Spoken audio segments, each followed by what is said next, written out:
Okay, so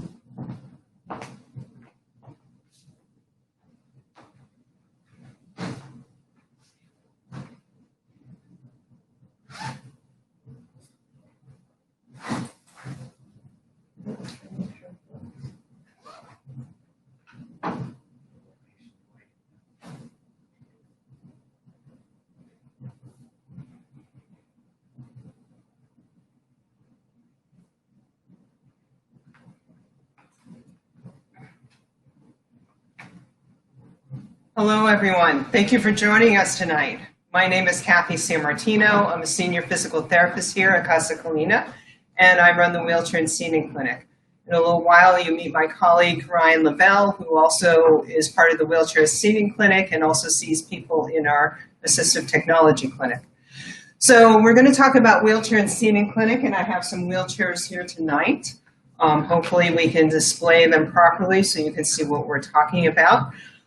So first of all, I'm just going to talk a little bit about Wheelchair Clinic. So what do we do in clinic? Who would be there? What's the procedure? So you would need a prescription to come to Wheelchair Clinic because it is a physical therapy appointment. So who participates? One of us, Ryan, myself, another therapist, would participate in clinic, and we all have advanced certifications beyond our PT degree. The certification is called ATP, Assistive Technology Professional. So that means we did some extra studying and we took a test, and we are versed in evaluating people and training people in the use of assistive technology.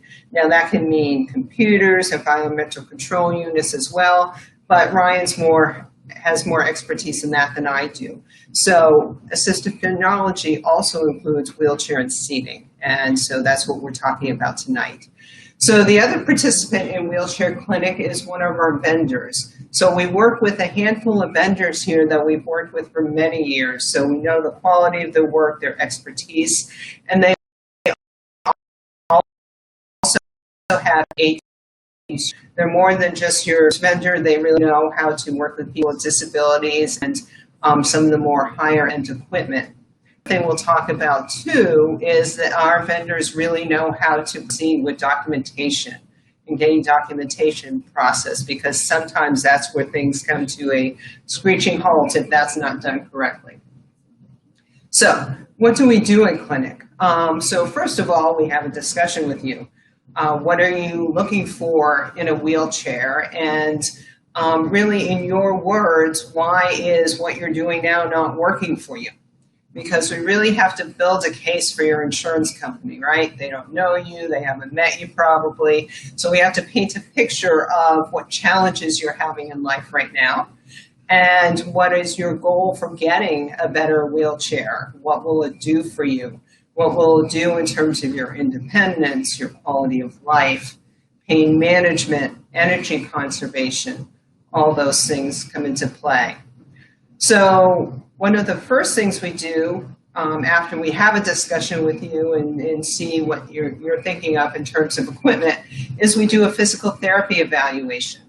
So even though you may be seeing a physical therapist at the time, we do an evaluation to really get some concrete information. Because, right, if we're building a report, we want to put in that report as much objective documentation as we can to show objectively why you have an impairment and what the wheelchair will do for you. So we're going to test your strength. We're going to test your flexibility, your balance. If you do walk, we're going to test that and see why that hasn't been functional for you or is unsafe. If you're looking for power wheelchair mobility, then we have to go through the whole process of why can't a manual wheelchair work for you. We have to show our thought process in that way. Because again, to build a case to someone who probably doesn't know you as to why you need some of the equipment, which is pretty expensive, why you might need it. So the other thing we do here is trial equipment. What you see behind me is a very small sampling of what we have for equipment. And if we don't have exactly what you're looking for, our vendors can get that for you to trial. So some of this equipment is almost as expensive as buying a car. So it's very important that you know what you're getting and that what we're trying to get for you is really what's going to work for you. Insurance companies basically want to know that whatever we're requesting for you is going to last you a good 5 years, that it'll work for your function in the next 5 years. If you have equipment now, then we have to show why it's not working for you or that it's more than 5 years old. So after we do some trialing of equipment, some of that trialing may also include pressure mapping. So we have cushions of various calibers. So some cushions that we have is just for comfort.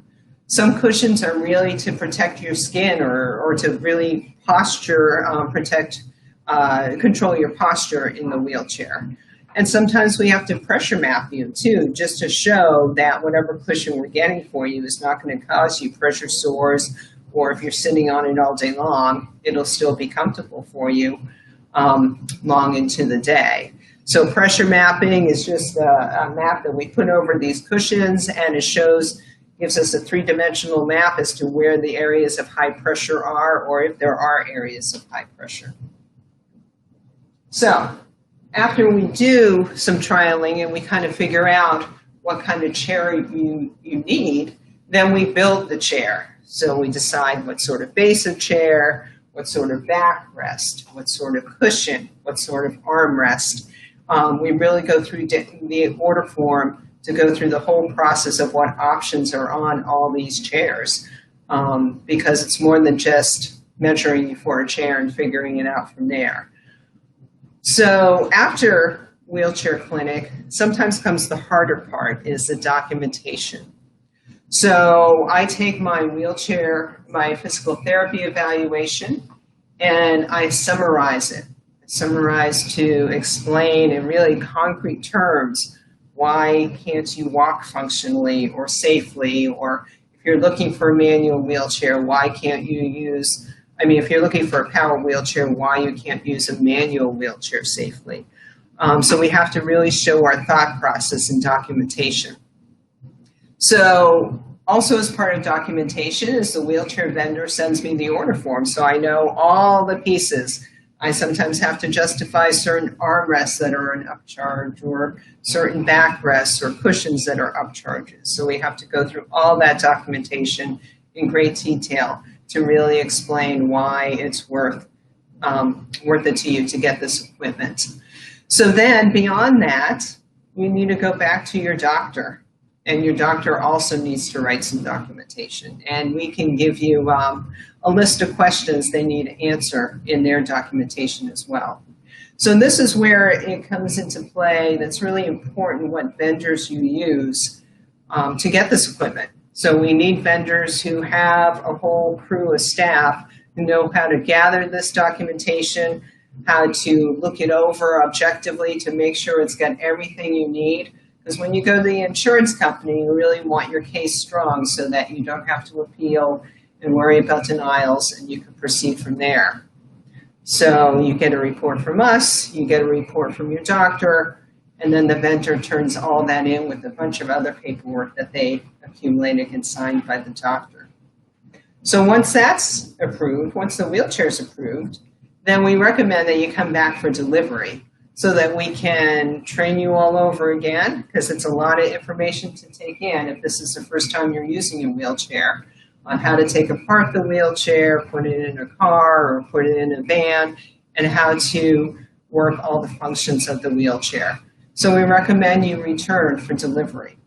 And sometimes we recommend that you come back for more visits to do a little more fine-tuning as far as adjustments or training, so that you really feel comfortable and well-versed and you're going out and you're making the most of the equipment. Now, the other thing that we have to think about, too, is we do talk about and consider all the places you're using this equipment, inside the house, outside the house.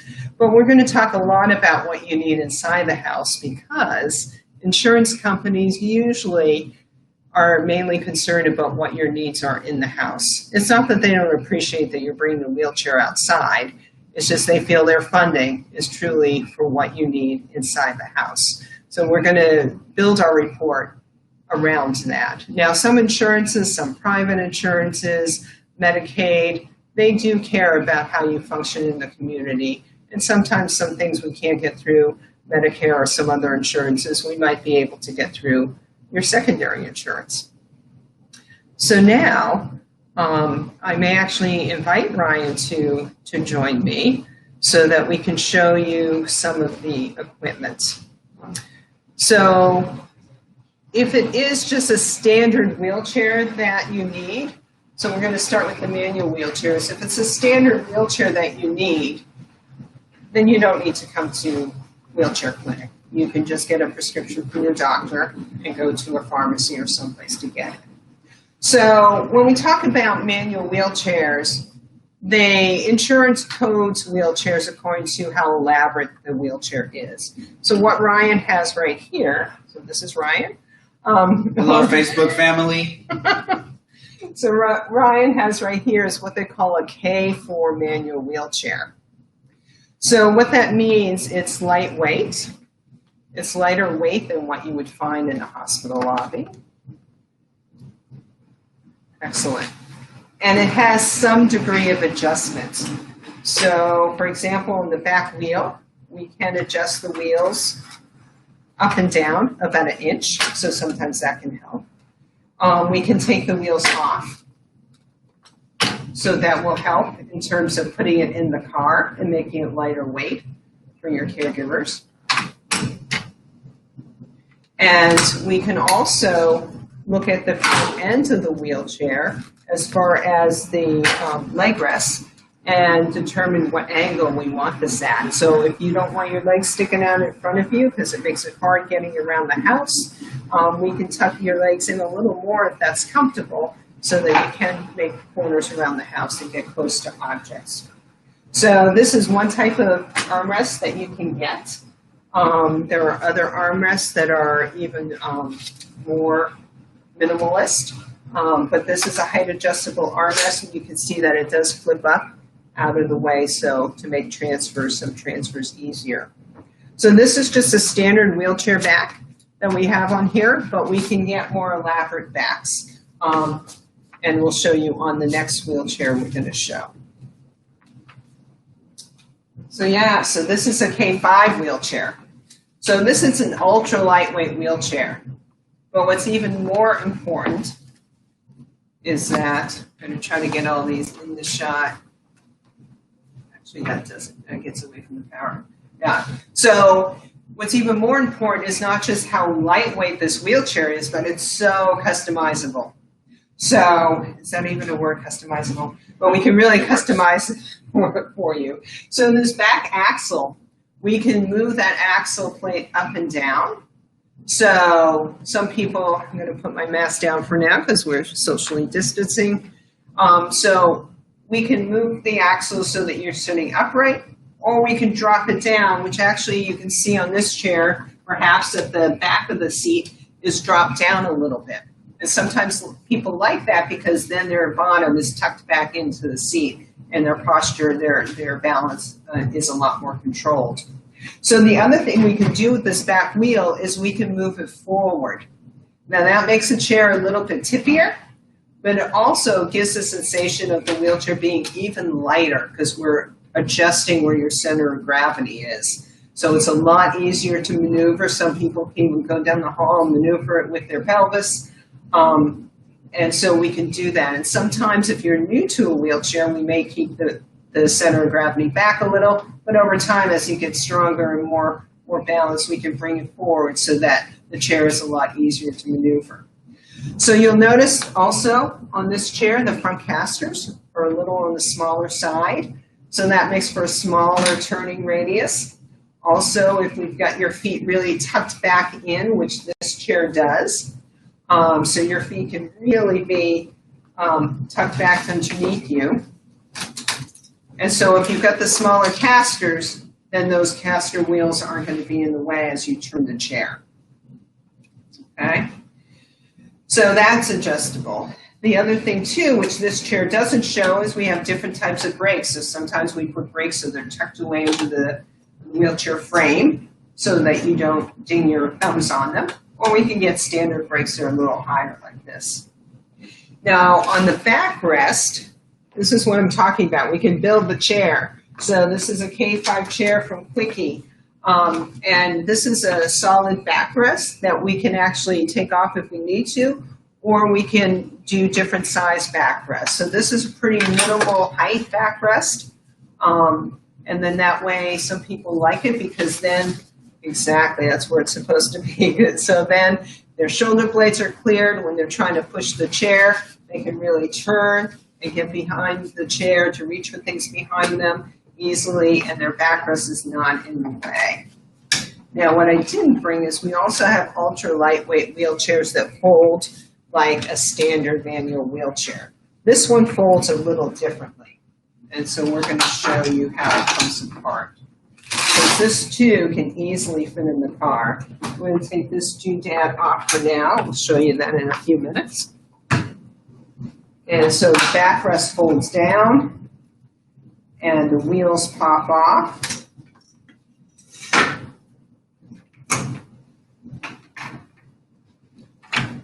And those are the side guards.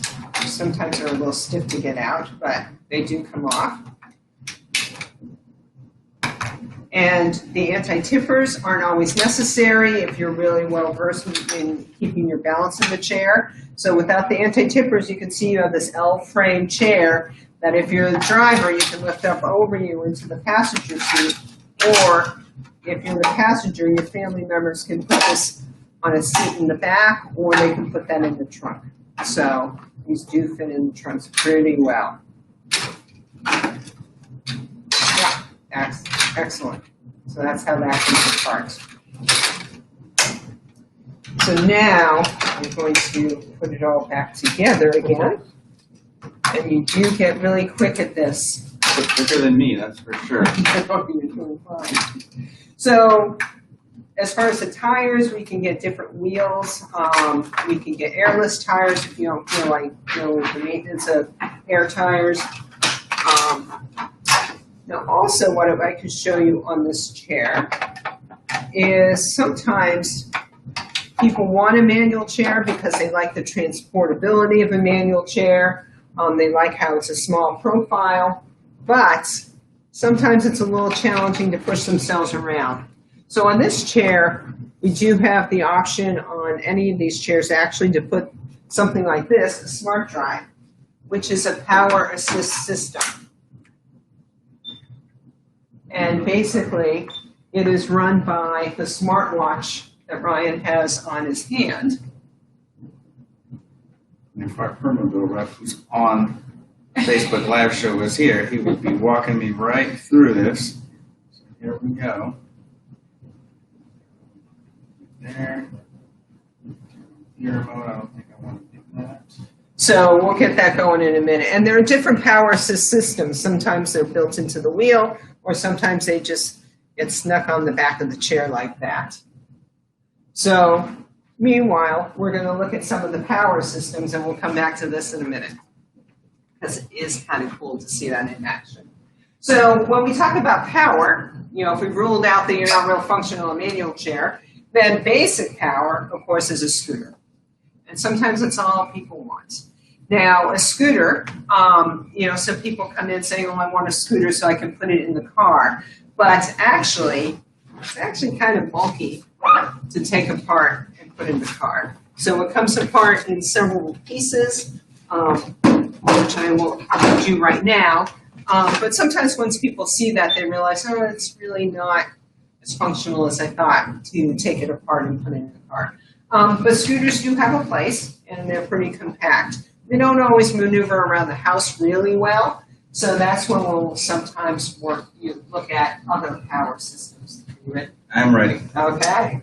All right, here we go. So I'm just going to tap twice on this wheel. That should activate the chair. And I'm moving hands-free. Look at me, Facebook Live. Now you do have to steer, obviously. But it is a pretty cool system, and the speed can really crank up, so you can have people running next to you trying to keep up with you. And a double tap would also stop the device as well. So Speed can be programmed for those who like to be more careful or for those who take a little bit more caution to the wind.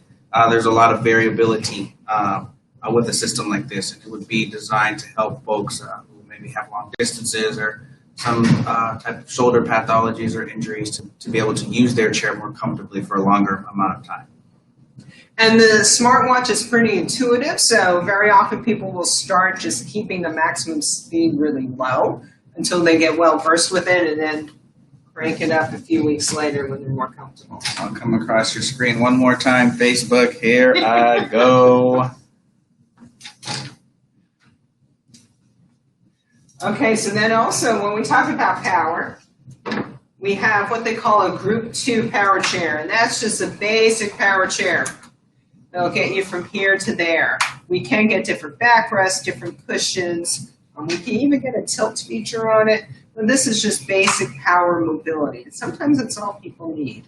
Now within this Group 2 category, there's a lot of different calibers as far as the manufacturer, the model of wheelchair, and this is one of the nicer ones because it has pretty decent suspension and pretty good postural control. So that is a basic power chair.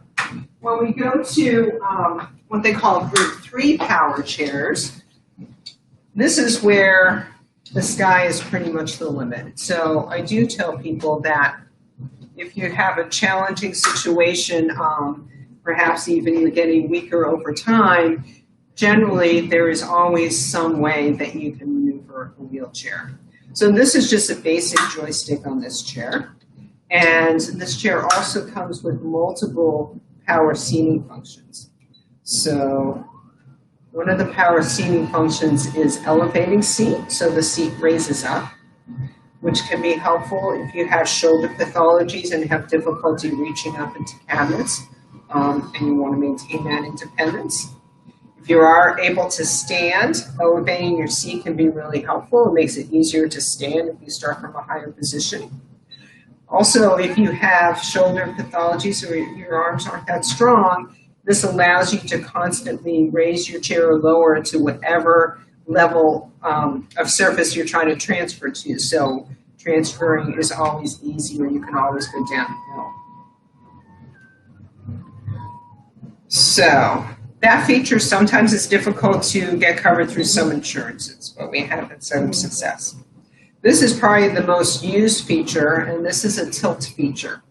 So this allows you to do a pressure relief, because even if we get you the best cushion in the world, your bum's going to get tired from sitting all day, or you may run the risk of getting a pressure wound from sitting all day. So this allows you to lean back and really get pressure off your bottom, get some blood circulating. Now the other thing you can do, especially if you have some swelling in your legs, is you can also get your legs elevated to help drain some of that swelling. Now also, some chairs have a standing feature, which is another feature that can be hard to get covered, but we have gotten that covered through some insurances. And then the last feature to show you is the good old-fashioned recline feature where just the backrest goes down. So these chairs can lay out flat. And sometimes people find that to be the best, most comfortable way just to relax in the chair. So like I said, pretty much the sky's the limit in terms of being able to maneuver this chair. So if you have difficulty with a standard joystick, there are certainly options as far as using your chin to control the chair, using your head to control the chair with the head array system. If you have just a minimal amount of finger movement, there are teeny tiny joysticks you can use. Sometimes we can have light switches where you just break the light beam and that can maneuver the chair. And one of the more recent developments in the field is eye gaze. So basically you have an iPad in front of you that you're seeing through as though it's a camera, and on the screen are different directions, and where your eyes move, that's where the chair moves. So it's pretty cool. It's pretty intuitive. I've driven one of those. So that is the main spiel I had. So now we've been looking through some of the questions that are coming in. And for you right? Yeah, I'm gonna come up on the screen. I've been chatting with the Facebook faithful about some of the questions. And the one that came up, Kathy, is I think the length front to back of the manual chairs, probably on average. I didn't have a numerical answer for that, but it really kind of depends on the person who is going to be receiving the chair and the accessories that are selected. So within that process, though, we also do a home evaluation as well that will determine if the chair is usable in the person's home. So we always make that a staple mandatory in our clinic because we want to know where the person's going to be using it. Sometimes insurance dictates that, but we also care about the feasibility of the chairs inside the home. So measurements in the home were taken. Measurements will be taken during a fit and evaluation to determine if the chair selected is a good fit for you and your personal environment. So yeah, that's an excellent question. So this K5 chair that's not only ultra light, but it's very customizable. Some of the ways we can shrink the chair without shrinking you is, again, the front end of the wheelchair, we can bring it straight down so your legs are tucked underneath you if that's a comfortable way. That way the overall length of the chair is minimized. The other thing that's unique for this caliber of a chair is that the distance between the wheel and the frame, we can actually thread those wheels in a little more than some of the standard wheelchairs are able to. So we can also shrink the width of the chair. And then as far as a power wheelchair is concerned, people always think power wheelchairs won't fit in their house, but you figure the wheels are actually underneath you, so sometimes power wheelchairs can fit a little better. Usually the widest part of the power wheelchair is the armrest, and sometimes we can bring those in or change what type of arm pad we use so they aren't as wide. Also, this is a mid-wheel drive chair. So actually, I'm going to sit in it just so I don't run myself over, but mid-wheel drive chairs basically will turn on a dime because the motor wheel is right underneath me. We also have some front-wheel drive chairs, and the advantage of a front-wheel drive chair is that they tend to take corners. If you have a sharp corner, you have to get around. They'll help you get around really well. And then I'm going to read you a question right here from the faithful, and we'll get our opinion on it. Is there a chair you recommend for people with Ehlers-Danlos syndrome or other hypermobile disorders? People whose symptoms range from daily dislocations to dislocations every other month. Something that will be the right fit for whichever level of reoccurring injuries. Right. So we actually have had a couple of clients with Ehlers-Danlos, and actually they also have some autonomic symptoms that have been problematic. So because of their autonomic symptoms, we have gotten a tilted space and such like that so they can tilt back if they're getting dizzy. But otherwise, as far as Ehlers-Danlos, usually power is the way to go because then it's all about joint preservation. The other thing we have done, I just had a client recently that had that situation, and we are trying to get her a power seat elevator because she's having elbow and shoulder difficulties when she's standing up.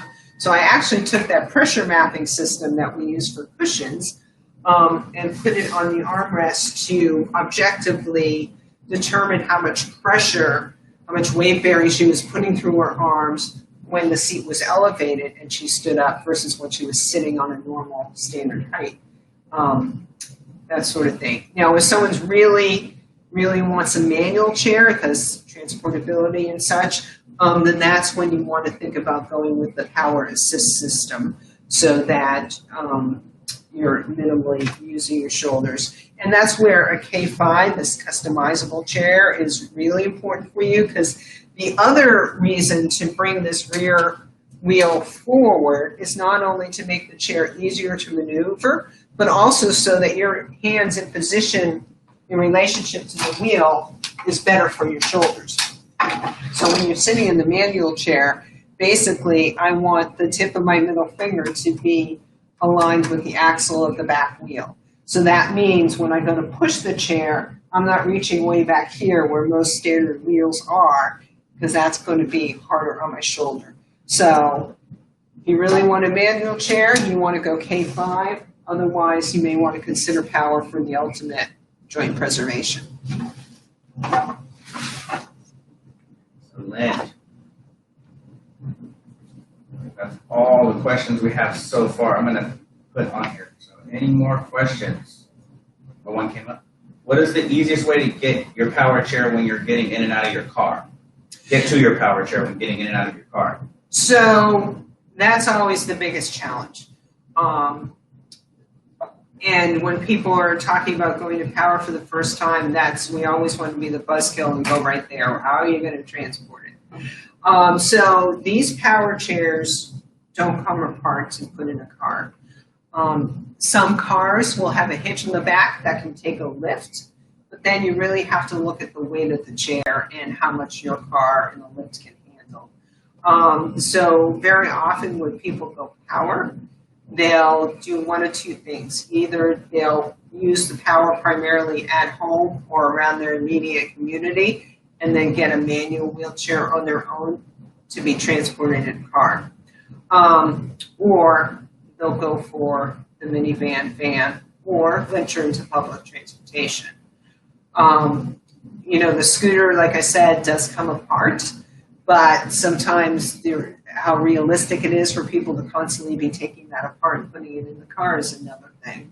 Scooters are more apt to fit on a lift as far as the weight of the scooter and all that compared to some of these chairs. Very good. Keep the questions coming. Facebook. Another one. Second year PT student here. Hello, PT student. I was wondering how often a pediatric patient may have to be reassessed for adjustments for their wheelchairs. We don't work with pediatrics that much because we have a pediatric center here. So it really depends on the growth of the child and also the child's development. So a lot of the pediatric chairs are built by the manufacturer with more adjustability in the frame. Because some of these chairs, if someone's size changes, sometimes you have to get a whole new chair or a whole new frame. But pediatrics, knowing that there's going to be some growth, they usually have more adjustability built into the chair so that a patient doesn't have to get a chair every year as they grow. The other thing that is somewhat unique about pediatrics is for those kids who are a little more impaired is helping them. How are they going to start exploring their environment? Babies start exploring their environment at a very young age, and so there is a movement to think about power mobility for even very young toddlers. And there is one company, Hypermobile, that has one for a very young toddler. Goes very, very slow because you certainly don't want chaos in your house with a toddler speeding around. But just starting getting the child to explore their environment in a little more normal manner. Very great question. Next one. What kind of seat base would you recommend for those whose SI joint or vertebrae that sublux easily from the pressure of sitting? Is it as simple as just buying an external memory foam pad for the seat? So an SI joint dislocating. So that tells me that we really have to think about maintaining that relationship between your back and your pelvis, right? Because that's what the sacroiliac joint does. It's where your pelvis is connected to your spine. So that's where we're going to want to get some sort of solid back. It certainly can be higher than this, taller than this. But the solid back is very important because these standard nylon backs will stretch out over time. And so that will contribute to a poor posture. If we really want to maintain your posture over time without challenge, is we want to get the solid back. Now, the other thing about the hardware on these backs is we can adjust the angle of them. We can adjust the height of them too, where they're hitting you on your back. So what we're going to want to do is get you in a position in a wheelchair where we really keep that that lower back, that sacroiliac joint in a neutral position where you're comfortable and it's stable. So there are also some cushions out there, and I didn't bring it with me today, but there is a cushion that comes up in the back a lot more to really lock your pelvis in a stable position. So we probably would look at that. Certainly, there's always the option of customizing a seat cushion for you, so it really aggressively locks your pelvis in if that's what you need to keep it from dislocating on you. Otherwise, as far as cushions, we're talking about air cushions versus gel cushions. Someone like you wouldn't want an air cushion because that would be less stable. When you talk about the gel cushions, they're always combined with some sort of contour and foam base. And so it's that contour and how aggressively it's contoured that we would look at to get you for your sacroiliac joint.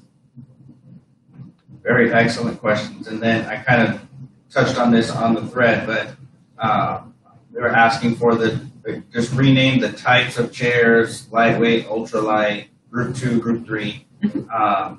Just kind of glance through that real quickly. Yeah.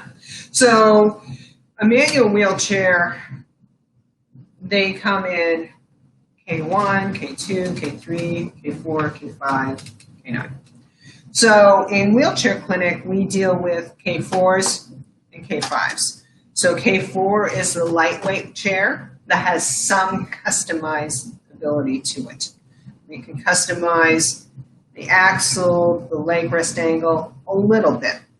We can change the backrest to a more solid backrest. We can change the cushion on a K4. So that's a lightweight. K4 is a lightweight, minimal adjustment to it. K5 is the highest, the Cadillac of the manual wheelchairs. It's an ultralight wheelchair, but it's very customizable in terms of the rear axle position, what kind of wheel, what kind of leg rest, where your feet are positioned, where your back is positioned. Now, there's also a K9, which is very hard to get paid for, but a K9 chair is for somebody who's been in a chair for a while. They know exactly how they want the chair configured, and a K9 is all welded. So any of the joints, any of the adjustments don't exist in the K9. It's all welded, so it's incredibly lightweight and durable, and it's completely customizable for one individual. So, power wheelchairs. First with power mobility, we have the scooters, which are also called power-operated vehicles. But otherwise, we have a group 2, which is basic power mobility, or a group 3, which is more high-end, and again, very customizable for the patient's needs. Next question is, Claudia says, I'm getting a manual reclining wheelchair, and I was wondering if you have any advice on how to keep my vertebrae stable when manually lifting the backrest up. When manually lifting the backrest up. So I guess my question would be, if you're getting a reclining wheelchair, that means your bottom is staying put and your back is reclining. And my question would be, what is the purpose of that? Because generally, if someone needs that sort of change of position, we tend to go more tilt than recline. So if you want to relieve position on your back, put this down. So if you want to relieve pressure on your back, but you want to keep your back stable, then the way we always go is tilt. So that seat to back angle stays the same. Your hip angle is not changing. Your back is not reclining. Your whole body is tilting back. So that would be actually more what I would recommend. Now, they do have manual wheelchairs where you can do this feature. They even have one manual wheelchair by Key Mobility where it's got a little toggle switch where even though it's a manual wheelchair, with a toggle, you can tilt yourself back. Excellent. Next question. They're coming in like hotcakes here. What is the max speed group 2 versus group 3? Oh, max speed. That was your Hypermobile rep that asked that question. Our Hypermobile rep? That was Stacy that asked that question. Well, if Stacy could be kind enough to give us the answer to that question, that would be really good. I know it would be fast enough that someone would have to run next to you, but I don't know the exact answer to that. Sorry. I think it's somewhere around 6 miles per hour. Correct us if we're not. Group 2, 5 miles per hour. Group 3, 6.5 miles per hour. Thank you for that. So you can keep up in a very, very fast crowd. Right, and so these chairs, this chair, it has the capability of really lowering the speed. So if you're inside the house, you don't have to worry about crashing into somebody. You can lower the speed. If you're trying to get across the street, you can go faster. Now, it's like a gas pedal, so even if I crank it up, I can still just push a little and go slow. These chairs, group 3, have different programs. So with the group 3 chair, we can program through a computer how fast the chair turns, how fast the chair accelerates, how fast it decelerates, and how fast it goes. And in these chairs, usually there's a couple of different programs. So you may have program 1, profile 1, that maybe is a slower set of speeds because you're going to be using it inside. And then when you go outside, you can switch to like profile 2, for example, and go a little faster. It's a different, a higher range of speeds.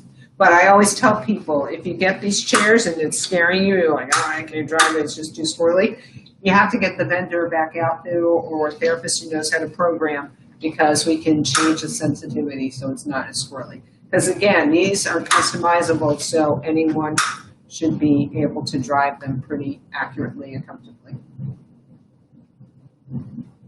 Very good. Any more questions out there in the land of Facebook?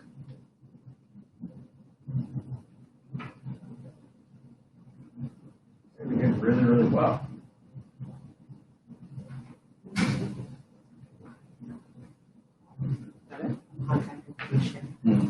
So, Brian, you want to come up? So, thank you very much again for joining us tonight. So, again, my name is Kathy Sammartino. And I'm Ryan Lavelle. And so we're both physical therapists here in outpatient in Casa, Colina, and Pomona. And we're both ATPs, so we also do the wheelchair clinic. Ryan also sees people in our assistive technology clinic. We do have an Azusa campus where they also do some wheelchair and seating. Like I said, this is just a small sample of some of the equipment we have to offer. So if you are interested in coming here, you would need a prescription for physical therapy, for wheelchair and seating, and then you would be hearing from me to schedule an appointment with our next available. Usually we can get people in within the next couple of weeks or so. Excellent. Yeah. Thanks for joining us, everybody out there. Like Kathy mentioned, this is kind of just scratching the surface. Figured the array of chairs that you saw today and the explanation can give you a pretty good idea of what to expect if you come to Wheelchair Clinic. Anybody with an issue or a question about their mobility can come to clinic and see us, have a conversation. And if, even if you're not planning to drive, let's say with your hands, we have devices you can drive with pretty much any part of your body, your face, your elbow, your feet. So anybody can drive, and anybody can qualify for a mobility device, pending the evaluation and the subsequent documents that are needed to obviously get you into clinic. So please feel free to come see us if you have any more questions. I'm sure that you can leave them in the feed and we can reach out to you as soon as we get a chance, but we appreciate everyone.